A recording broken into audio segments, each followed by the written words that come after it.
तो तात्पर्य है कि ब्रह्म में स्थित होने से उसने अपने द्वारा अपने आप पर विजय प्राप्त कर लिया, है ना।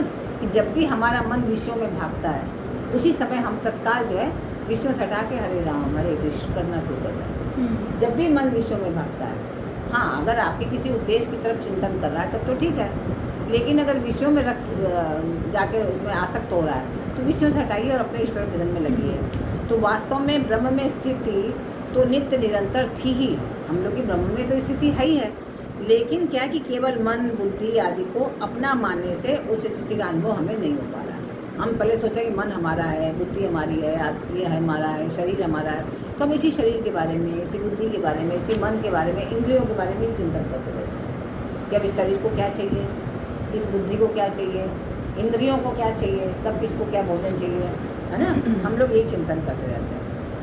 संसार में जो है दूसरों की सहायता के बिना कोई भी किसी पर विजय प्राप्त नहीं कर सकता। हर किसी को सहायता चाहिए, है ना, हर काम में। और दूसरों की सहायता लेना ही स्वयं को पराजित करना है। जब भी हम दूसरों की सहायता लेते हैं इसका मतलब कि हम पराजित हो गए, तभी तो ले रहे दूसरे की सहायता तो हमें जरूरत क्या दूसरे की सहायता लेने की, है ना। इस दृष्टि से स्वयं पहले पराजित होकर ही दूसरों पर विजय प्राप्त करता है मनुष्य। पहले वो पराजित होता है। जैसे कोई अस्त्र शस्त्रों से दूसरे को पराजित करता है तो वह दूसरों को पराजित करने में अपने लिए अस्त्र शस्त्रों की आवश्यकता मानता है। पहले हमें अस्त्र शस्त्र मिले तब तुम आपसे युद्ध करेंगे, नहीं तो कैसे युद्ध करेंगे, है ना। तो किसी भी विषय को ऐसे ले सकते हैं कि हमें हर समय हर एक दूसरे की सहायता चाहिए, बिना सहायता के हम काम नहीं कर सकते।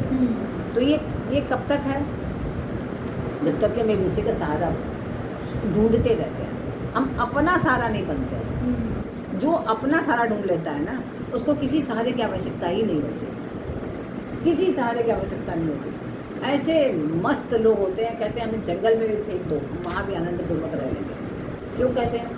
वो उनको अपनी आत्मा पर विश्वास है, उनको अपने स्वाभाविक अहंकार नहीं है, ये उनका अहंकार नहीं है। वो अपने आत्मा के अंदर इतने जा चुके हैं, उन्होंने उस पर विजय प्राप्त कर ली है। तो अब वो आत्मा ही उनकी बंधु हो गई है। उनको आवश्यकता है लेकिन उसी बंधु की अपनी आवश्यकता है। जैसे लोग परेशान रहते हैं कि भाई देखो उसने हमारी नहीं सुनी, इसने हमारी, तो भाई आप ही तो अपनी नहीं सुन रहे हो, आप अपनी सुन नहीं रहे हो और आप कह रहे हैं कि वो हमारी नहीं सुन रहा है। आप दूसरे के लिए क्यों परेशान हो रहे हो? आप अपने लिए परेशान पहले तो हो, अपने लिए हो नहीं रहे हो। अनात्मनस्तु शत्रुत्वे वर्ते तात्मैव शत्रुवत्। जो अपने सिवाय दूसरों की अर्थात शरीर, इंद्रियां, मन, बुद्धि, धन, वैभव, राज्य, जमीन, घर, पद, अधिकार आदि के लिए आवश्यकता मानता है कि मतलब ये सब चीज़ों की हमें अपने लिए आवश्यकता है, खाली यही सोचता रहता है, वही अनात्मा है। मतलब वो अपने आत्मा की तरफ नहीं जा पाता है। जो अपना स्वरूप नहीं है, आत्मा नहीं है, उसको अपने लिए आवश्यक और सहायक समझता है। वो सोचता है कि मेरा इसके बिना तो काम ही नहीं बन सकता। आप देखो कई बार ऐसे जैसे बच्चे जो होते हैं उनका बहुत दूर दूर सिलेक्शन हो गया, बहुत माता पिता ने बड़ा परिश्रम किया, उस बच्चे ने भी स्वयं बहुत परिश्रम किया, उसका कहीं IIT में बड़ा दूर, कहीं चेन्नई में कहीं दूर जाकर हो गया एडमिशन, तो वहाँ जाके उसको क्या हो गया, होम सिकनेस हो गया। वो अपने माता पिता के बिना रह नहीं पा रहा है दुख में। भाई क्यों नहीं रह पा रहे माता के पिता के बिना? आप अपना स्वयं बनिए ना। उधर माता पिता भी दुखी हो रहे हैं उसके लिए, मालूम पड़े पढ़ाई छुड़वा के वो भी छोड़ के आ गया, इन्होंने भी छुड़वा के छोड़ दिया, तो जीवन उसने उसका अपना बर्बाद कर दिया स्वयं में, है ना। क्योंकि वो अपने माता पिता को अपना मित्र समझ रहा है लेकिन अपनी आत्मा को नहीं मान पा रहा, समझ नहीं पा रहा, उसको जीने का उसको ढंग ही नहीं सिखाया गया कि कैसे जिया जाए। कि आप अपने संग तो जियो, पहले अपने संग तो जी पाओ, अपने संग जी पाओगे तब आगे बढ़ पाओगे। तो क्या होता है कि इस तरह से ऐसा करने वाला मनुष्य जो है अपने लिए शत्रुतापूर्ण व्यवहार करता है, अपने से शत्रुता का व्यवहार करता है। यदि वो यही समझता है कि मेरा मन बुद्धि आदि को अपना मानकर मैंने उन पर अपना आधिपत्य कर लिया, वो सोचता है कि मैं तो सब पर आधिपत्य कर लूँ, मैं जैसा सोचता हूँ कर रहा, लेकिन वो वैसा कर नहीं रहा। वो बात हो जाता है, वो सोचता है कि मैं तो माता पिता के प्यार के कारण ऐसा कर रहा हूँ, लेकिन मेरी बुद्धि बहुत अच्छी है ना, ऐसा सोच रहा है। लेकिन वो प्यार थोड़ी ना, वो उसकी वीकनेस है, वो उसकी कमजोरी है जो समझ नहीं पा रहा है और अपना उत्थान सदा सर्वदा के लिए खराब कर रहा है और अपने नहीं अपने परिवार का भी। तो ये कि मतलब दूसरों से पराजित होकर अपनी विजय समझना ही अपने साथ शत्रुता का व्यवहार करना है कि हम दूसरों से पराजित हो गए और हमें सोचता है कि हम जीत गए, है ना। ये जीतना नहीं हुआ, तो इससे आप हार जाते हो।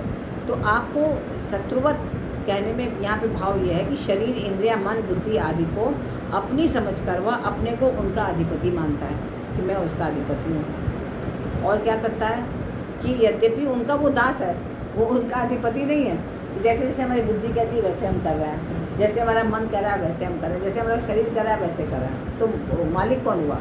वो कि हम तो स्वामी हुए ही नहीं उसके, हम तो उसी के दास हुए, है ना। कि नहीं भी आज तो हम रात में बहुत देर से सोए तो हम बहुत देर से उठेंगे। क्यों देर से उठोगे भैया? आप क्यों देर से उठोगे भाई? ये तो करते ही हैं। नहीं, तो ये तो सोच है ना आपकी।